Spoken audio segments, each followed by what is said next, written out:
You ever have one of those days where every project you start evolves into another project, and that project evolves into another project? Well, that's what I got going on today. Let me show you what's going on. So this all started with a flat tire on a lawnmower. Figured I'd grab my little portable air tank that I've had since I was a teenager and air this thing up real quick. It is a tubeless tire, and it has gone so low that the air goes around the rim. It blows right past everything. There's no way to air it up. So I figured I would jack it up and wrap a strap around it, and that would seat the bead so I could put air in it. So when I got the jack out here, I jacked it up. It went to the top and it stopped. It wouldn't give me any more hydraulic pressure to jack the mower up so I could put a strap on the wheel. So I'm like, all right, got to put oil in it. So that's where we are now. So I come into the chemical locker to get some hydraulic jack oil, and I have searched and searched and searched and searched, and I couldn't find any. But what I did find was power, trim, and steering fluid. This goes in a boat, and guess what that is? In my opinion, that's going to be hydraulic jack fluid, because it's just a hydraulic system that raises your motor up on your boat anyway. So let's give that a shot. Alright, now we're going to top this thing off. Now make sure your jack is down, in the down position when you do this.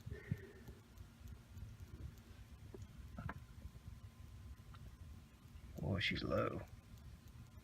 It's probably got a leak in it. I've had this thing for, oh wow, I've had this since about 1988. Alright, that ought to be enough. Dribble a little more in there.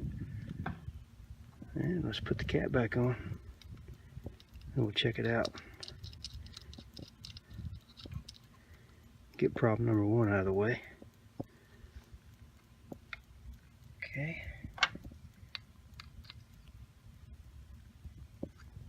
I'll snug it up here in a minute. So let's check out this jack and make sure it works.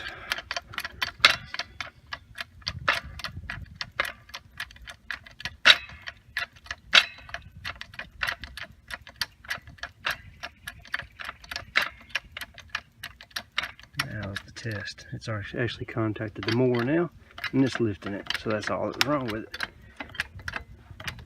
Okay, now I'm going to take a strap, a ratcheting strap. I'm going to wrap it around the tire in the middle here, and I'm going to ratchet it down and squeeze it, hoping to seat this bead. Be back with you in a second. Well, nothing much has changed here. I actually had to work on the ratchet strap to get it to work, function. It's not functioning correctly, but at least I got it tightened up. So you can see I got this in a bit of a bind. It looks like the bead is closed up. So let's try to put a little air in it and see. And what we want to do is just get some air in it to keep that bead seated. Okay, let's see if I can put my foot on that. Here we go.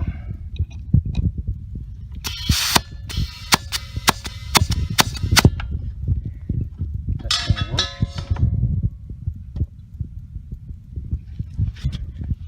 So now we release the strap, and I cannot do that one-handed. Once we release the strap, we can finish putting air in here. Get that strap off.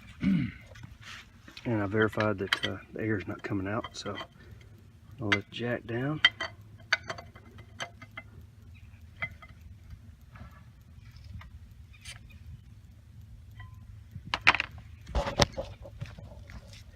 There's probably actually enough air in that tire. It only holds 22 psi. By the way, that's an excellent tip for you. You know, every year or so I got to rewrite it with a paint pen. But if you are checking your pressures regularly and you have a bunch of different equipment, you might as well write the PSI on the equipment so you don't have to look it up in the manual every time, you know. I think this one's actually written on the rim, but anyway, it looks like I might need a little more air, but we'll check that when we get it to the shop.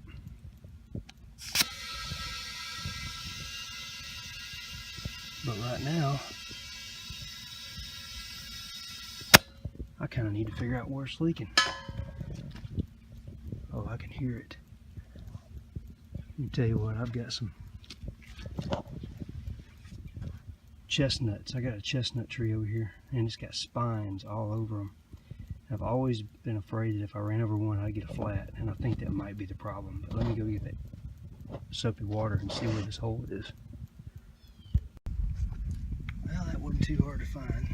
Unfortunately, it wouldn't matter if I had a tire repair kit here or not.